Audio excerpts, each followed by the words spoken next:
എല്ലാവർക്കും എൻ്റെ നമസ്കാരം. ഇന്ന് നമ്മൾ ഇലക്ട്രിക് കറണ്ടിൻ്റെ ലൈറ്റിംഗ് ഇഫക്റ്റ് അഥവാ പ്രകാശബലത്തെക്കുറിച്ചിട്ടാണ് നമ്മൾ പറയാൻ പോകുന്നത്.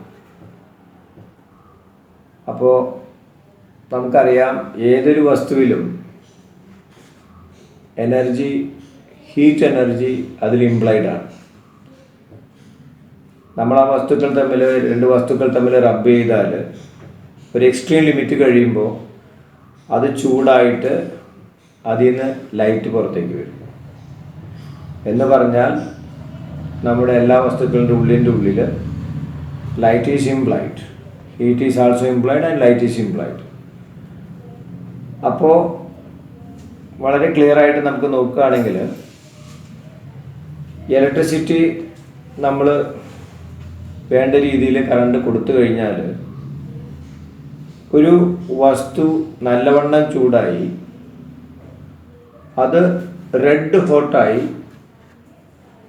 അതിനുശേഷം അത് വൈറ്റ് ഹോട്ടിലെത്തി വിസിബിൾ ലൈറ്റിനെ പുറത്തേക്ക് വിട്ടു കഴിഞ്ഞാൽ നമുക്ക് നല്ല പ്രകാശം ഉണ്ടാകുമെന്ന് മനസ്സിലാക്കാൻ സാധിച്ചു. അതിൻ്റെ ഫലമായിട്ടാണ് നമ്മൾ ആദ്യമായിട്ട് ബൾബ് കണ്ടുപിടിച്ചത്. ആ ബൾബ് ഇൻകാൻഡിസെൻ്റ് ലാമ്പ് എന്നാണ് പറയുക. അപ്പോൾ ആദ്യമായിട്ട് നമുക്ക് ലൈറ്റ് പുറത്തേക്ക് എടുക്കാൻ സാധിക്കുമെന്നുള്ള തിങ്കിങ് വന്നപ്പോൾ നമ്മൾ ബൾബ് എന്ന് പറയുന്ന ഒരു സംവിധാനത്തെ ഉണ്ടാക്കാൻ ശ്രമിച്ചു.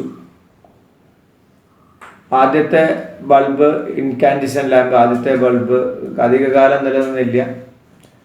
അതിനുശേഷം ആ ഫിലമെൻറ്റുകളൊക്കെ ശരിയാക്കിയപ്പോൾ ഏറെ നാൾ നിലനിൽക്കുന്ന ബൾബ് പുറത്തേക്ക് എടുക്കാൻ സാധിച്ചു. അപ്പോൾ ഇവിടെ ലൈറ്റിംഗ് ഇഫക്റ്റ് ഓഫ് ഇലക്ട്രിക് കറണ്ടിൽ നമ്മൾ കുറച്ച് ലൈറ്റിനെ കുറിച്ചിട്ടാണ് പറയുന്നത്. പ്രധാനമായിട്ടും നമുക്ക് 6 ടൈപ്പ് ലാംപ്സ് ഉണ്ടാക്കാൻ സാധിച്ചിട്ടുണ്ട്. ആദ്യത്തെ ലാമ്പ് എന്ന് പറയുന്നത് ഫിലമെൻ്റ് ലാമ്പാണ്. ഫിലമെൻ്റ് ലാമ്പ്, ഇൻകാൻഡിസെൻ്റ് ലാമ്പ് എന്ന് പറയും. രണ്ടാമത്തേത് ഡിസ്ചാർജ് ലാമ്പാണ്. മൂന്നാമത്തേത് ഫ്ലൂറസെൻ്റ് ലാമ്പ്. നാലാമത്തേത് ആർക്ക് ലാമ്പ്. അഞ്ചാമത്തേത് CFL ലാമ്പ്. ആറാമത്തേത് ഇപ്പോഴത്തെ ഏറ്റവും മോഡേൺ ഏറയിലുള്ള LED ലാംപ്സ്. അതിൽ ഫിലമെൻ്റ് ലാമ്പ് അഥവാ ഇൻകാൻഡിസെൻ്റ് ലാമ്പാണ് ഏറ്റവും ആദ്യം നമ്മൾ ഉണ്ടാക്കിയെടുത്തത്. അതിൽ ഏതൊക്കെയാണ് അതിൻ്റെ പ്രധാനപ്പെട്ട ഘടകങ്ങളെന്ന് ചോദിച്ചാൽ, ഒരു ഗ്ലാസ് ബൾബ് അതിലുണ്ടായിരിക്കും. അതിന് ഹോൾഡറിൽ നിൽക്കുന്ന തരത്തിലുള്ള ഒരു ഹുക്ക് അതിൽ ഘടിപ്പിച്ചിട്ടുണ്ടാവും. 2 കോപ്പർ റോഡുകൾ അതിൽ വെച്ചിട്ടുണ്ടാവും. അതിൽ ടങ്സ്റ്റൺ ഫിലമെൻ്റ്, ഏറ്റവും നല്ല ഫിലമെൻ്റ് കണ്ടുപിടിച്ചെത്തിയത് ടങ്സ്റ്റൺ ഫിലമെൻ്റ് അതിൽ വളരെ നൈസായിട്ട്, ഡക്റ്റൈലായിട്ട്, വളരെ കോയിൽഡായിട്ട് വെച്ചിട്ടുണ്ടാവും. ആ ഗ്ലാസിൻ്റെ ഉൾഭാഗം ഇനർട്ട് ഗ്യാസസ് കൊണ്ടോ അല്ലെങ്കിൽ നൈട്രജൻ ഗ്യാസ് കൊണ്ടോ അല്പം നിറച്ചിട്ടുണ്ടാവും. ഭൂരിഭാഗവും അത് ഇവാക്യുവേറ്റഡ് ആണ്. ഓക്സിജൻ അതിൻ്റെ ഉള്ളിൽ തീരെ ഉണ്ടാവില്ല. കാരണം കറണ്ട് കൊടുക്കുമ്പോൾ അവിടെ ഇവാപ്പറേഷൻ റേറ്റ് കുറയ്ക്കണം, ഓക്സിഡൈസിങ് കുറയ്ക്കണം. ഓക്സിഡേഷൻ ഉണ്ടായിക്കഴിഞ്ഞാൽ അത് വർക്കൗട്ട് ആവില്ല, അത് പൊട്ടിത്തെറിക്കും. അതുകൊണ്ട് ഓക്സിജനെ മുഴുവനായിട്ട് ഇവാക്യുവേറ്റ് ചെയ്ത് ഇവാപ്പറേഷൻ കുറയ്ക്കുന്ന രീതിയിൽ അല്പം ഇനർട്ട് ഗ്യാസോ അല്ലെങ്കിൽ നൈട്രജൻ ഗ്യാസോ അല്പം നിറച്ചതിന് ശേഷം ആ ബൾബ് നമ്മൾ ഫിക്സ് ചെയ്യും. അപ്പോൾ എന്തിനാണ് ഈ ഗ്യാസ് നിറയ്ക്കുന്നതെന്ന് ചോദിച്ചാൽ, ഇനർട്ട് ഗ്യാസ് നിറയ്ക്കുന്നതെന്ന് ചോദിച്ചാൽ, ഇവാപ്പറേഷൻ കൂടുമ്പോൾ ഹൈ ടെമ്പറേച്ചറിൽ അതിൽ വർക്ക് ചെയ്യാൻ സാധിക്കില്ല, ലൈറ്റിനെ എമിറ്റ് ചെയ്യാൻ സാധിക്കില്ല. ഏറെ നേരം വർക്ക് ചെയ്യണ്ടേ, അത് സാധിക്കാതെ വരും. അതുകൊണ്ട് ഏറെ നേരം നല്ല ടെമ്പറേച്ചറിൽ ലൈറ്റ് പ്രൊഡ്യൂസ് ചെയ്യാനായിട്ട് സാധിക്കുന്ന തരത്തിലേക്ക് ആക്കുന്നതിന് വേണ്ടിയിട്ടാണ് നമ്മൾ അത് ഇവാക്യുവേറ്റ് ചെയ്ത് അല്ലെങ്കിൽ വേപ്പറൈസേഷൻ കുറയ്ക്കുന്ന തരത്തിലുള്ള ഇനർട്ട് ഗ്യാസ് അഥവാ നൈട്രജൻ ഗ്യാസസ് ഒക്കെ അതിൽ കുറച്ചല്പം നിറയ്ക്കാൻ സാധിക്കുന്നത്. ഇവിടെ നമ്മൾ പ്രധാനമായിട്ടും ചിന്തിക്കേണ്ടത് ഇൻകാൻഡിസെൻ്റ് ലാമ്പ് അഥവാ ആദ്യത്തെ ഫിലമെൻ്റ് ലാമ്പ്, അതിൽ പ്രധാനപ്പെട്ട പാർട്ട് ഏതൊക്കെയാണ്? നമുക്കറിയാം ഇൻകാൻഡിസെൻ്റ് ലാമ്പിലെ ഏറ്റവും പ്രധാനപ്പെട്ട ഭാഗം ഫിലമെൻ്റാണ്. അത് ശരിക്കും ഉപയോഗിക്കുന്ന ഫിലമെൻ്റ് ടങ്സ്റ്റനാണ്. ഏറ്റവും നല്ല ഇന്ന് കണ്ടുപിടിച്ച ഡക്റ്റിലിറ്റി ഉണ്ട്, അതിലുപരി ഹൈ ബോയിലിംഗ് പോയിൻ്റാണ്. ഏകദേശം നല്ല 4000 ചില്ലാൻ ഡിഗ്രി സെൽഷ്യസ് വരെ അതങ്ങനെ തന്നെ റെഡ് ഹോട്ട് ആയതിനു ശേഷം വൈറ്റ് ഹോട്ടിലേക്ക് വന്ന് നല്ല വിസിബിൾ ലൈറ്റ് പുറത്തേക്ക് വിടാനായിട്ട് സാധിക്കുന്നു. ഏറെ നേരം നിൽക്കാൻ സാധിക്കുന്ന ഒരു ഫിലമെൻ്റാണ് ടങ്സ്റ്റൺ. അതുകൊണ്ട് തന്നെ ഏറ്റവും പ്രധാനപ്പെട്ട ഭാഗം ടങ്സ്റ്റൺ ഫിലമെൻ്റാണ്. രണ്ടാമത്, electricity when passed through this particular tungsten filament, heat is produced. നമുക്കറിയാം ആദ്യം ഹീറ്റിംഗ് ഇഫക്റ്റാണ് വരിക. Heat is produced in high resistance, വളരെ ഹൈ റെസിസ്റ്റൻസീവാണ്. Temperature rises up to 3000 or 3500 degrees Celsius. The tungsten filament becomes red hot. After that, it changes to white hot and gives the visible light. അപ്പോൾ red ഹോട്ടിൽ നിന്ന് white ഹോട്ടിലെത്തി ഏറെ നേരം അത് ഹോട്ടായിട്ട് തന്നെ അങ്ങനെ തന്നെ നിലനിൽക്കാനായിട്ട് അതിന് സാധിക്കുന്നു എന്നുള്ളതാണ് ടങ്സ്റ്റൺ ഫിലമെൻ്റ് കൂടുതലായിട്ട് ഈ ബൾബിൽ ഉപയോഗിക്കാൻ കാരണം. ഇവിടെ എന്തുകൊണ്ടാണ് ടങ്സ്റ്റൺ ഫിലമെൻ്റ് ഇത്ര പ്രത്യേകത എന്ന് ചോദിച്ചാൽ 3-4 പോയിന്റ് എടുത്ത് പറയേണ്ടതായിട്ട് വരും. ഒന്ന്, high melting point, high resistivity, and it becomes hot and gives brightly for a long time. അതായത് വളരെ നേരം അത് ബ്രൈറ്റായിട്ട് വൈറ്റ് ഹോട്ടായിട്ട് നിൽക്കുകയും ലൈറ്റിനെ പുറത്തേക്ക് വിടുകയും ചെയ്യും. അപ്പോൾ നമുക്ക് നല്ല ലൈഫ് സ്പാൻ കിട്ടും, അതായത് ആയുസ് ഉണ്ടാവും എന്നർത്ഥം. അപ്പോൾ അതുകൊണ്ടാണ് ഹൈ റെസിസ്റ്റിവിറ്റി ഉണ്ട്, ഹൈ മെൽറ്റിംഗ് പോയിന്റ് ആണ്. It becomes white hot and glows brightly for a long time. ഇത്തരത്തിലുള്ള ക്വാളിറ്റി ഉള്ളത് കൊണ്ട് നമുക്ക് ഈ ടങ്സ്റ്റൺ ഫിലമെൻ്റ് നമ്മുടെ ഈ ബൾബിൽ, ഇൻകാൻഡിസെൻ്റ് ലൈറ്റ് ബൾബിൽ ഉപയോഗിക്കാൻ സാധിക്കുന്നു. അപ്പോൾ മറ്റുള്ള ഫിലമെൻ്റ് ഉപയോഗിച്ചാൽ പറ്റില്ല എന്ന് ചോദിച്ചാൽ പറ്റും, പക്ഷെ ഏറെ നേരം അത് നിലനിൽക്കാൻ സാധിക്കില്ല.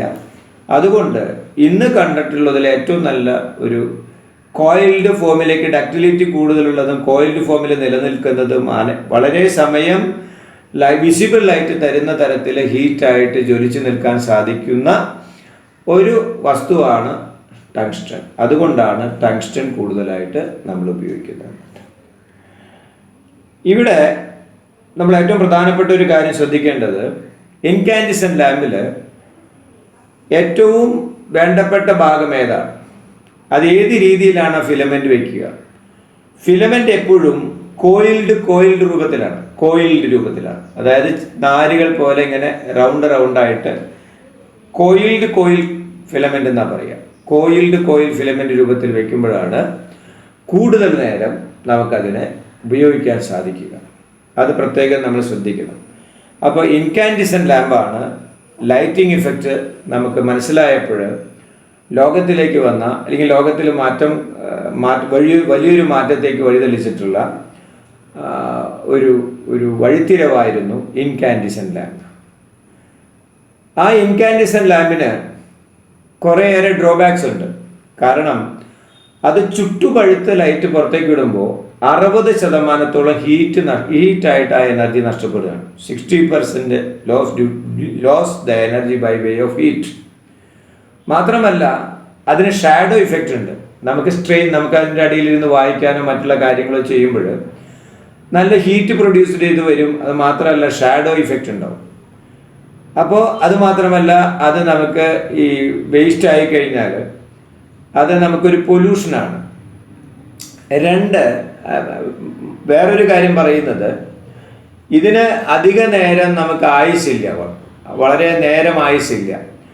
അപ്പോൾ പെട്ടെന്ന് അത് ഫ്യൂസ് ആവുകയും നമുക്ക് കൂടുതലായിട്ട് എനർജി കൺസ്യൂം ചെയ്യുന്നത് കൊണ്ട്, ഹീറ്റായിട്ട് നഷ്ടപ്പെടുന്നത് കൊണ്ട് നമുക്ക് വളരെയധികം കോസ്റ്റ്ലി ആവുകയും ചെയ്യും. ഈ ഒരു പ്രശ്നം പരിഹരിക്കാനായിട്ട് സയൻസ് മുന്നോട്ട് പോവുകയും അതിന് പരിഹാരമായിട്ട് ഡിസ്ചാർജ് ലാമ്പ് കണ്ടുപിടിക്കുകയും ചെയ്തു.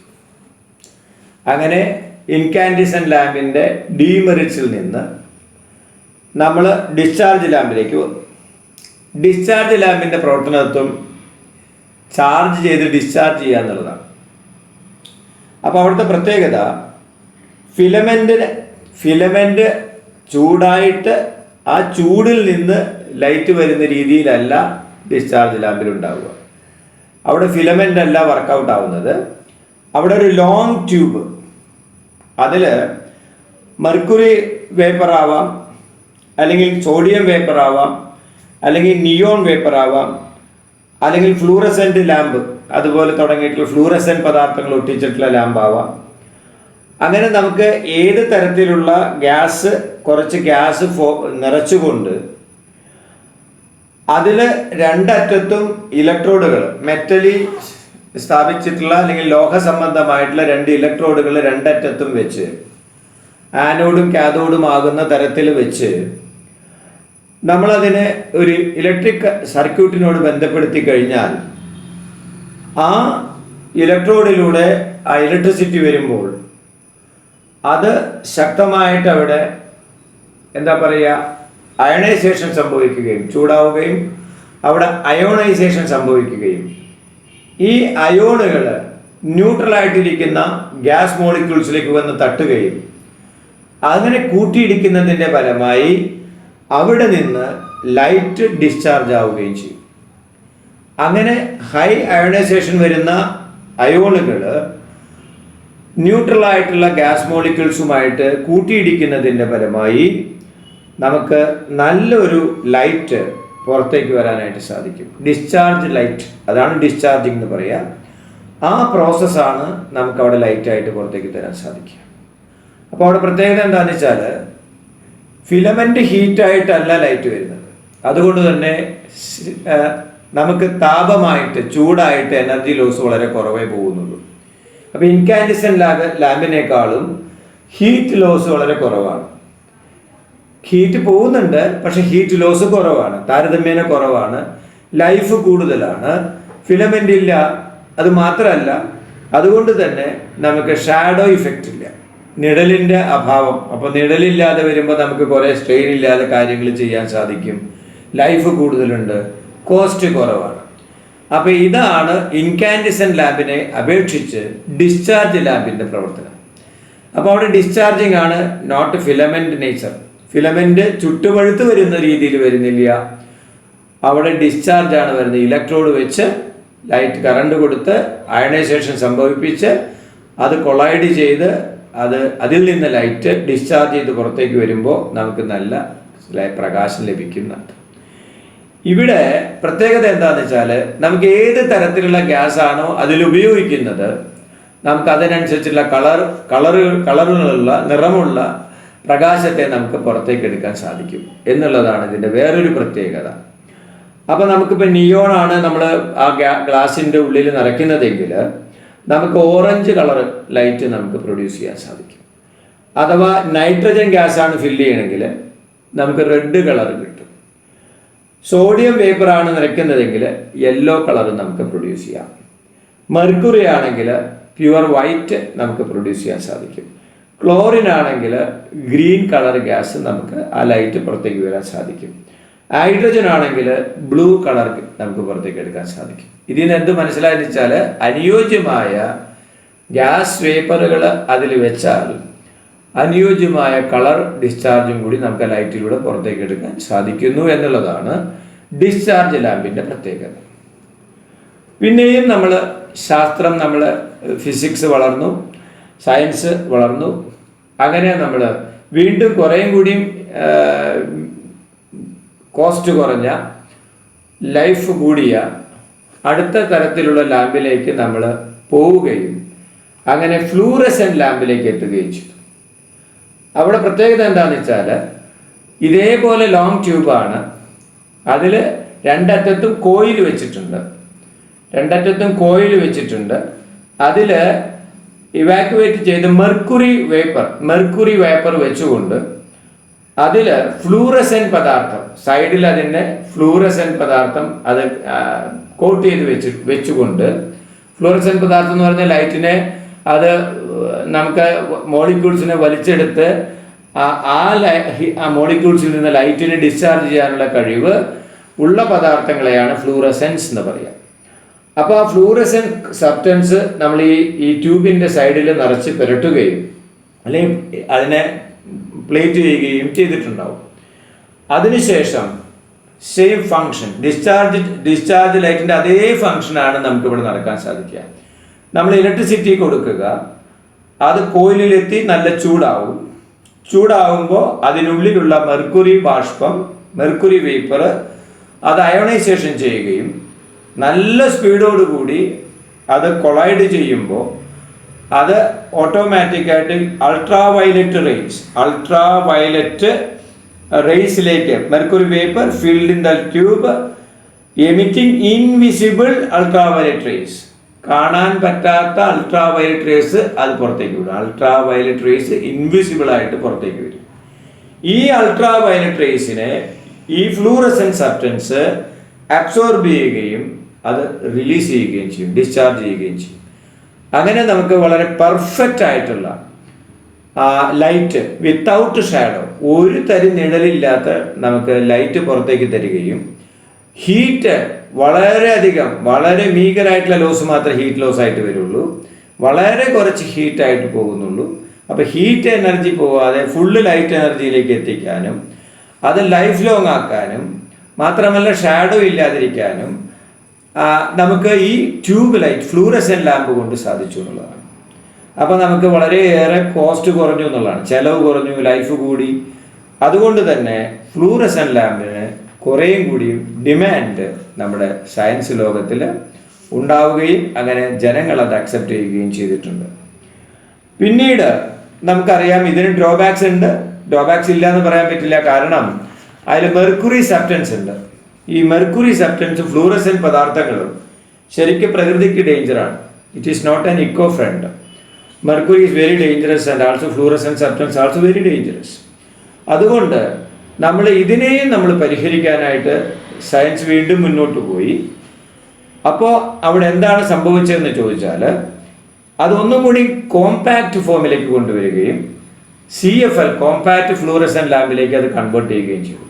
അപ്പോൾ കുറേ കൂടിയും അത് സൈസ് റെഡ്യൂസ് ചെയ്തിട്ട് അതൊരു കോയിലിൻ്റെ ഫോമത്തിൽ മടക്കി വരികയും അതൊരു കോമ്പാക്റ്റ് ഫോമിൽ വന്നപ്പോൾ വളരെ കോസ്റ്റ് കുറച്ച് കുറേ ലൈഫ് കൂട്ടി അധികം മെർക്കുറി വേപ്പർ ഇല്ലാതെ നമുക്ക് കാര്യങ്ങളിലേക്ക് കടക്കാൻ സാധിച്ചു എന്നുള്ളതാണ്.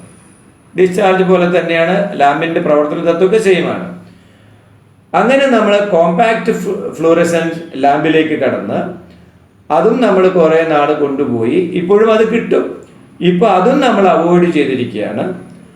അതിനുശേഷം അതിലും പ്രാധാന്യമുള്ള ഇപ്പോൾ ഏറ്റവും കൂടുതൽ മോഡേൺ ഇറ, അതായത് നമ്മുടെ ആധുനിക യുഗത്തിന് യോജിച്ച ലൈറ്റ് എമിറ്റിംഗ് ഡയോഡ് സിസ്റ്റത്തിലേക്ക് നമ്മൾ കടന്നു.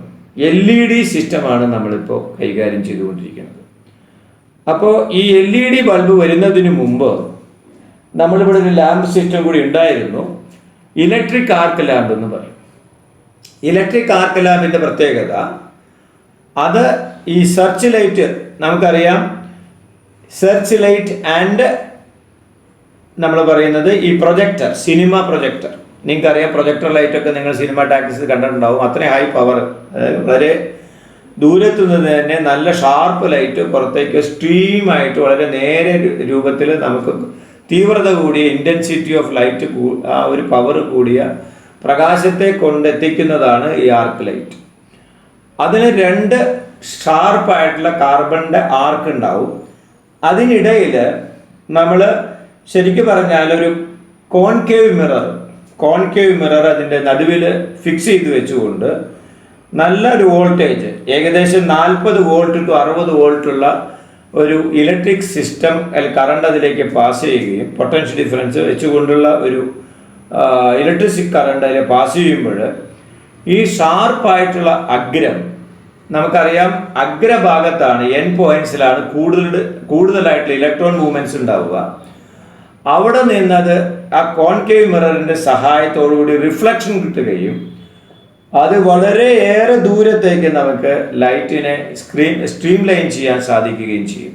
അതുകൊണ്ടാണ് ഇത് സെർച്ച് ലൈറ്റായിട്ടും സിനിമ പ്രൊജക്ടറിൻ്റെ സിസ്റ്റമായിട്ടും ഇത് ഉപയോഗിക്കാൻ കാരണം.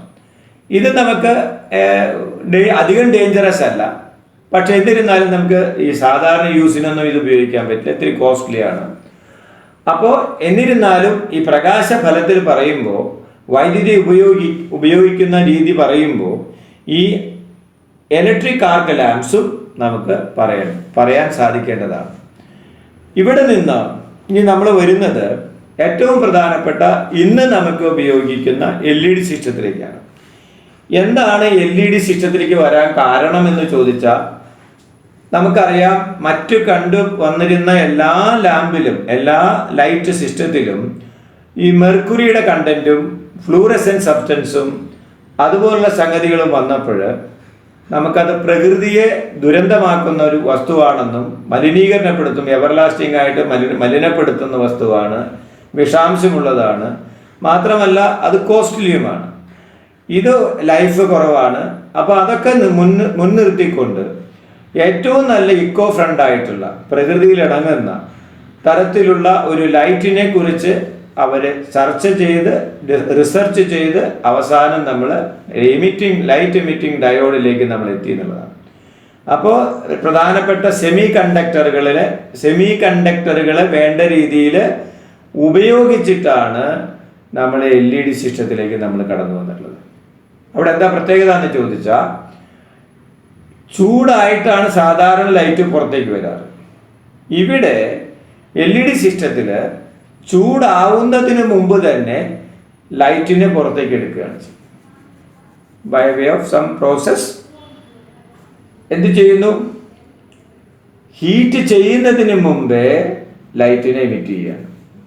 അപ്പോൾ നമുക്ക് വളരെ എളുപ്പത്തിൽ വളരെ ലോ വോൾട്ടേജിൽ കാര്യങ്ങൾ നടക്കുകയും ലൈറ്റ് പുറത്തേക്ക് എടുക്കാൻ സാധിക്കുകയും കോസ്റ്റ് കുറയാൻ സാധിക്കുകയും ലൈഫ് ലോങ് വളരെ കൂട്ടാൻ അതായത് ആ ബൾബിൻ്റെ ആയുസ് കൂട്ടാൻ സാധിക്കുകയും അതുമാത്രമല്ല മെർക്കുറി സബ്സ്റ്റൻസ് ഇതിൽ വരുന്നേ ഇല്ല,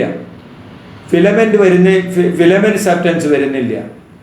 അതുകൊണ്ട് തന്നെ നമുക്ക് ഇത് വളരെയേറെ ഉപകാരപ്രദവും വളരെയേറെ ലാസ്റ്റിംഗ് ഉള്ളതും ഇക്കോ ഫ്രണ്ടും അതുമാത്രമല്ല നമുക്ക് ഷാഡോ ഇഫക്റ്റ് തീരെ ഇല്ലാത്തതുമായതുകൊണ്ട് നമുക്ക് ഏറ്റവും നല്ല രീതിയിൽ ഉപയോഗിച്ചു കൊണ്ടിരിക്കുന്ന ഇനി വരും കാലങ്ങളിൽ എല്ലാ ദിക്കിലും എല്ലാ തരത്തിലും ടൗൺ ആയാലും അത് സിറ്റി ആയാലും വില്ലേജ് ആയാലും എവിടെയായാലും നമ്മളിനി വരാൻ പോകുന്ന ആധുനിക യുഗത്തിൽ എപ്പോഴും ഉപയോഗിക്കാൻ പറ്റുന്ന ഒരു സംവിധാനമാണ് വൈദ്യുതിയുടെ ലൈറ്റിംഗ് ഇഫക്റ്റിലൂടെ കണ്ടുപിടിച്ച LED system, light emitting diode system.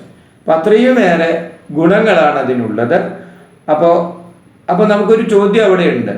ഈ ഇൻകാൻഡിസെന്റ് ലാമ്പിൽ തിരിച്ച് ഞാൻ പിന്നിൽ പോവുകയാണ്. ഇൻകാൻഡിസെന്റ് ലാമ്പിൽ ഫിലമെന്റ് വെച്ചപ്പോൾ നമ്മൾ ടങ്സ്റ്റൺ ഫിലമെന്റ് ആണ് ഉപയോഗിച്ചത്. എന്തുകൊണ്ടാണ് നിക്രോം ഉപയോഗിക്കാത്തതെന്നൊരു ചോദ്യം വേണമെങ്കിൽ അവിടെ വരാം. ഈ നിക്രോം എന്ന് പറഞ്ഞാൽ നമ്മൾ പറഞ്ഞു ഹൈ റെസിസ്റ്റിവിറ്റി ഉള്ളതാണ്, മെൽറ്റിംഗ് പോയിന്റ് നമുക്കറിയാം വളരെയധികം കൂടുതലുള്ളതാണ്. എന്തുകൊണ്ടാണ് അപ്പോൾ അവിടെ ആ ഫിലമെന്റ് ഉപയോഗിക്കാത്തത്? വളരെ ക്ലിയർ ആണ് ഉത്തരം. അത് റെഡ് ഹോട്ടായിട്ടാണ് നിലനിൽക്കുക, അത് വൈറ്റ് ഹോട്ടായിട്ടിലേക്ക് വരില്ല. അതുകൊണ്ട് വൈറ്റ് ഹോട്ടായിട്ട് നിലനിൽക്കുമ്പോഴാണ് visible light will comes out. അതുകൊണ്ട് നിക്രോം നമ്മൾ മിക്കവാറും ഫിലമെൻ്റായിട്ട് ബൾബിൻ്റെ ഫിലമെൻ്റായിട്ട് ഉപയോഗിക്കാറില്ല എന്നർത്ഥം.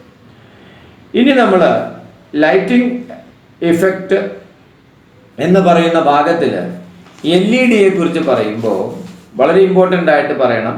കാരണം LED ബൾബ്സിൻ്റെ പ്രത്യേകതകൾ എന്ത് നമുക്കറിയാം, വളരെ ക്ലിയർ ആണ്. Here there is no filament at all, filament ഇല്ല എന്നുള്ളതാണ്. And there is no loss of energy in the form of heat. ചൂടിലൂടെ ഒരു തരി എനർജിയും നഷ്ടപ്പെടുന്നില്ല. കാരണം ചൂടാകുന്നതിന് മുമ്പ് തന്നെ ലൈറ്റിനെ നമ്മൾ എമിറ്റ് ചെയ്യുകയാണ്. അത് മാത്രമല്ല, mercury vapour is not necessary to work LED work ചെയ്യാൻ നമുക്ക് മെർക്കുറിയേ വേണ്ട. അതുപോലെ തന്നെ hence it is not harmful to environment. അതുകൊണ്ട് തന്നെ പ്രകൃതിക്ക് ഇക്കോ ഫ്രണ്ടാണ്, അതിന് ദോഷം ചെയ്യുന്നില്ല എന്നർത്ഥം. അതുമാത്രമല്ല, it requires only small amount of power, വളരെ കുറച്ച് പവർ ഉപയോഗിച്ചാൽ മതി.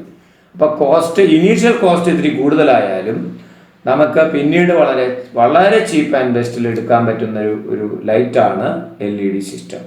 അതുകൊണ്ട് തന്നെ മോഡേൺ ഇയറയിൽ ഏറ്റവും നല്ല ഒരു ലാമ്പായിട്ട് നമുക്ക് LED ഉപയോഗിക്കാൻ സാധിക്കും. ഇനി ഇവിടെ നമ്മൾ നോക്കേണ്ടത് ഇതിൻ്റെ പാർട്സ് ഓഫ് LED ആണ്. LED എന്ന് പറയുന്ന, ഇപ്പം നമ്മൾ ഏതായാലും ആധുനിക യുഗത്തിലാണ്. അപ്പോൾ നമ്മൾ LED പാർട്സ് എന്താണ് ഇതിൽ വരുന്നത്? പ്രധാനമായിട്ടും വരുന്ന പാർട്സ് ബേസ് യൂണിറ്റ് എന്ന് പറഞ്ഞൊരു സംഗതി ഉണ്ട്. E22 എന്നാണ് പറയുക. This is the metallic part that connects the bulb to the holder. ബൾബിനെ ഹോൾഡറുമായിട്ട് ബന്ധിക്കുന്ന base unit. And number 2, heat sink, the part close to the base unit of the bulb. It is an arrangement for absorbing heat from the base. Heat ബേസിൽ നിന്ന് ഹീറ്റിനെ absorb ചെയ്യുന്ന രീതിയാണ് ഈ സിങ്കിനുള്ളത്, heat sink. Number 3, base plate, metal plate that fixes it to the holder. Metal പ്ലേറ്റിനെ ഹോൾഡറിലേക്ക് fix ചെയ്യുന്ന ഭാഗമാണ് base plate. Then back conductor screws. നമുക്ക് ചില സ്ക്രൂസ് ഉണ്ട് for holding wires from LED drive to the base unit. LED ഡ്രൈവിന് base യൂണിറ്റിലേക്ക് connect ചെയ്യാനാണ്, അത് ഫിക്സ് ചെയ്യാനാണ് ബാക്ക് കണ്ടക്ടർ സ്ക്രൂസ് ഉപയോഗിക്കുക. Then power supply board, that is LED driver എന്ന് പറയും. LED ഡ്രൈവർ അതിൻ്റെ ഫങ്ഷൻ ഇത്രയേ ഉള്ളൂ. This is to convert AC current to DC. ACയെ DC ആക്കി ഉപയോഗിച്ച് സപ്ലൈ നെസസറി ഔട്ട്പുട്ട് വോൾട്ടേജ് കൊടുക്കുന്ന രീതിയിലേക്ക് കൺവേർട്ട് ചെയ്യാം. അതാണ് power supply board, LED driver എന്ന് പറയുന്നത്. The next, printed circuit board. LED chip board എന്ന് പറയും. LED chip board. LED are fixed on this board. ഈ LED സിസ്റ്റത്തിനെ ഈ ബോർഡിൽ നമ്മൾ ഫിക്സ് ചെയ്യും. In this positive and negative polarities are mark. അവിടെ ഇതിൽ നെഗറ്റീവും പോസിറ്റീവും നമ്മൾ മാർക്ക് ചെയ്തിട്ടുണ്ടാവും. അതിനനുസരിച്ചിട്ട് നമ്മൾ അതിനെ ഫിക്സ് ചെയ്ത് വെക്കുകയും ചെയ്യും. ആഫ്റ്റർ ദാറ്റ് ഡിഫ്യൂസ് കപ്പ് എന്നൊരു പാർട്ട് ഉണ്ട്. This is the part from which light comes out of the bulb. ആ ബൾബിൽ നിന്ന് ലൈറ്റ് പുറത്തേക്ക് വരുന്ന ഭാഗമാണ് ഡിഫ്യൂസ് കപ്പ്. അപ്പോൾ വളരെ ക്ലിയർ ആണ്. LED പാർട്സ് ഇതൊക്കെയാണ്. ബേസ് യൂണിറ്റ് ഉണ്ടാവും, ഹീറ്റ് സിങ്ക് ഉണ്ടാവും, ബേസ് പ്ലേറ്റ് ഉണ്ടാവും, ബാക്ക് കണ്ടക്ടർ സ്ക്രൂസ് ഉണ്ടാവും, പവർ സപ്ലൈ ബോർഡ് ഉണ്ടാവും, പ്രിന്റഡ് സർക്യൂട്ട് ബോർഡ് ഉണ്ടാവും, ഡിഫ്യൂസ് കപ്പ് ഉണ്ടാവും.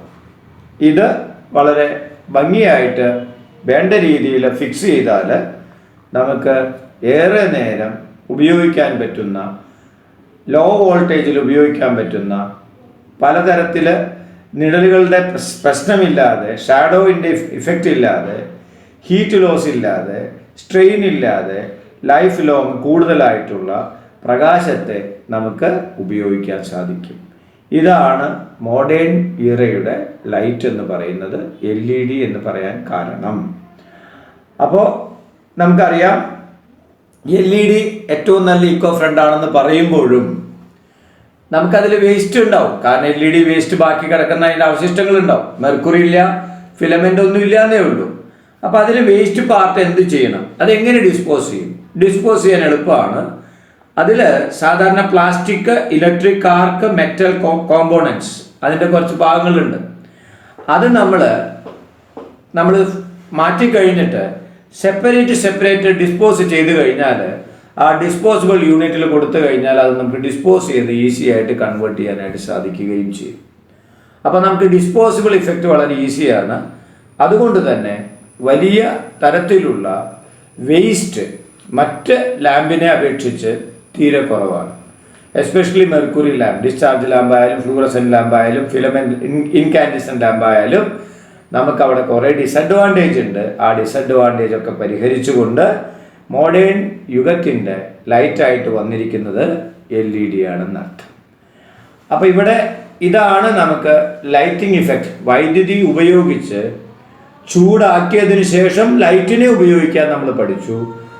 അതിലുപരി പിന്നീട് വന്നപ്പോൾ ചൂടാകുന്നതിന് മുമ്പ് തന്നെ ലൈറ്റിനെ എമിറ്റ് ചെയ്യാനും നമ്മൾ പഠിച്ചു.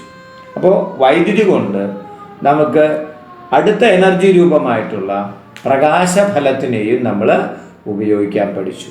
ഇതാണ് നമ്മൾ വൈദ്യുതിയുടെ ഏറ്റവും പ്രധാനപ്പെട്ട 2 ഫലങ്ങളെന്ന് പറയുന്നത്. കൂടാതെ നമുക്ക് ഈ ലൈറ്റൊക്കെ നമ്മൾ കൺസ്യൂം ചെയ്യുമ്പോൾ അതിൻ്റെ എനർജിയൊക്കെ എടുക്കുമ്പോൾ ഇത് അളക്കണം. നമ്മൾ എങ്ങനെയാണ് ഇത് അളക്കുക എന്ന് ചോദിച്ചാൽ അതിനൊരു കമേഴ്ഷ്യൽ യൂണിറ്റ് ഉണ്ട്, commercial unit of electrical energy. അതെങ്ങനെയാണ് അളക്കുക? അത് സാധാരണ പറയുന്ന യൂണിറ്റാണ് കിലോ വാട്ട് അവർ, 1 kWh എന്ന് പറയും. Kilo watt hour is equal to 1000 watt hour. 1000 watt hour ആണ് 1 കിലോ വാട്ട് അവർ. അപ്പോൾ 1 കിലോ വാട്ട് അവർ kWh നമ്മൾ മീറ്റർ ബോക്സിലൊക്കെ കണ്ടിട്ടുണ്ടാവും. അപ്പോൾ നമ്മൾ കൺസ്യൂം ചെയ്യുന്ന ഇലക്ട്രിക് എനർജിയെ അളക്കാനും നമ്മൾ യൂണിറ്റ് ഉണ്ടാക്കി വെച്ചിട്ടുണ്ട്. അതൊരു കിലോ വാട്ട് അവർ ആണ്. Kilo watt hour is equal to 1000 watt hour ആയിരിക്കുകയും ചെയ്യും. നമുക്കിതനുസരിച്ച് എത്ര എനർജി നമ്മൾ ഉപയോഗിച്ചു എന്ന് കണക്കാക്കുകയും അതനുസരിച്ച് അതിൻ്റെ വില നമുക്ക് നിശ്ചയിക്കാൻ സാധിക്കുകയും ചെയ്യും എന്നർത്ഥം. Okay, thank you.